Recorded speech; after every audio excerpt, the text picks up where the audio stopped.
ఉమ్మడి కరీంనగర్ జిల్లా వ్యాప్తంగా ఇసుక మాఫియా మూడు ముడుపులు 60 ట్రాక్టర్లుగా కొనసాగుతోంది. ఇసుక బకాసుర్ల ఆగడాలకు అడ్డు అదుపు లేకుండా పోయింది. ఇసుక రీచుల నుంచి వే బిల్లులు లేకుండానే ఇసుక లారీలు అక్రమంగా వెళ్తున్నాయి. అయితే మరికొన్ని చోట్ల ఇసుక రీచులకు గ్రీన్ ట్రిబ్యునల్ పర్మిషన్ లేకుండా ఇసుక రీచులు కొనసాగిస్తున్నారు. ఈ ఇసుక అక్రమ రవాణా మాఫియా ఆగడాలను రెవెన్యూ, మైనింగ్, ఇరిగేషన్, పోలీసు అధికారులు పట్టించుకోవడం లేదు. దీనికి సంబంధించి మరింత సమాచారం మా ప్రతినిధి రవీంద్ర అందిస్తారు.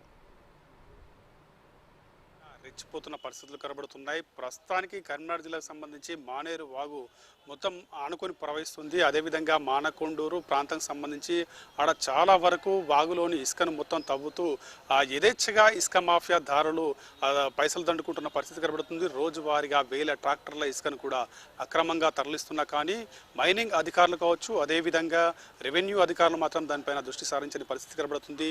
పోలీస్ అధికారులు అయితే వెంటనే ఉంటూ వాళ్ళు ఇంకా యథేచ్ఛగా ఈ దందకు ప్రోత్సహిస్తున్నట్టుగా స్థానికులు చాలా వరకు చర్చించుకుంటున్న పరిస్థితి అయితే కనబడుతుందని చెప్పొచ్చు. అదేవిధంగా మనం చూసుకోవచ్చు, మంతని, మహాదేవ్పూర్ ఆ ప్రాంతంలో కూడా చాలా వరకు ఇసుక రీచులు ఉండడంతో ఆ ఇసుక రీచుల్లో దాదాపు లారీల్లో లోపలికి వెళ్ళేటి మాత్రం పర్మిట్ ఉండేది ఒక లారీ ఉంటుంది, పర్మిట్ లేని లారీలు చాలా వరకు పంపిస్తూ అక్కడ ఇసుక అక్రమ రవాణా హైదరాబాద్కు తరలిస్తున్న పరిస్థితులు అయితే కనబడుతుందని చెప్పొచ్చు. ఇటు జైత్యాల జిల్లాలో చూసుకుంటే జైత్యాల జిల్లా రైకల్, బోర్నపల్లి, కొత్తపల్లి, ముట్టపల్లి, ఇటుకాలి ఈ ప్రాంతం అంతా కూడా గోదావరి పరివాహక అంటే గంగా ప్రాంతం ప్రవహిస్తుంది. అక్కడ చాలా వరకు ఇసుక దొరుకుతుంది కాబట్టి ఆ ఇసుక మాఫియా దారులు ఆ విలేజ్లలో ఒకవైపు టెండర్లు పాడుకుంటూ విలేజ్ తరపున వాళ్ళు ఇసుకను అక్రమ రవాణా చేస్తున్నారు. ఒకవైపు రెవెన్యూ అధికారులు మాత్రం దానిపైన ఎటువంటి దృష్టి సారించని పరిస్థితి కనబడుతుంది. అదేవిధంగా రోజువారీగా వేల ట్రాక్టర్ల ఇసుక అక్కడి నుంచి అక్రమంగా తరలిస్తున్నారు. అదేవిధంగా బోర్నపల్లి ప్రాంతంలో మాత్రం అక్కడ గోదావరికి సంబంధించిన ఒక పాయ వెళ్తుంది. ఆ లోపల ఆ ఇసుక చాలా వరకు దొరుకుతుంది. ఆ దొరుకుతున్న సమయంలో వాళ్ళు ఏం చేస్తారంటే దాంట్లో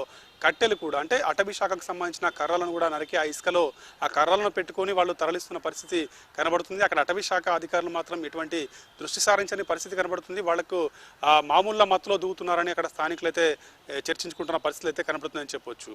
అయితే ఇప్పటికే ప్రభుత్వం ఇసుక రీచులు ఏర్పాటు చేస్తున్నామని చెప్తుంది. కానీ ఇసుక రీచులు కొన్ని చోట్ల చూసుకుంటే దాదాపు గ్రీన్ ట్రిబ్యునల్కి సంబంధించి వాళ్ళకు ఎటువంటి పర్మిషన్ లేకుండా కూడా కొన్ని చోట్ల ఇసుక రీచులు అయితే యథావిధిగా నడుస్తున్న పరిస్థితి కనబడుతుంది. కొన్ని రీచ్లను ఇప్పటికే మూసివేయాలని ప్రభుత్వం కావచ్చు, అదేవిధంగా విలేజ్కి సంబంధించిన వాళ్ళు ఎంతవరకు ధర్నాలు చేసినా కలెక్టర్లకు సమాచారం అందించిన కానీ ఇసుక రీచ్లను మూసివేయని పరిస్థితి కనబడుతుంది. ఇసుక మాఫియా మాత్రం యథేచ్ఛగా వాళ్ళ దందా కొనసాగిస్తుంది. అంటే ఈ మైనింగ్ అధికారులు మరి ఇంతవరకు దానిపైన దృష్టి సారిస్తున్నారు. మరి ఇప్పటి వరకు ఇంకా వేల ట్రాక్టర్లు అదేవిధంగా తరలుతున్నాయి. లారీలలో ఇసుక రీచులలో కూడా ఒకవైపు పర్మిషన్ లేకుండా వాళ్ళు తీసుకువెళ్తున్న పరిస్థితులు అయితే కనబడుతున్నాయి. కానీ దీనిపైన ఎటువంటి దృష్టి సారించకపోవడంతో ఇసుక మాఫియా ఆగడాలకు అదుపు లేకుండా యథేచ్ఛగా ఇసుక మాఫియా రోజువారీగా కోట్ల ఇసుక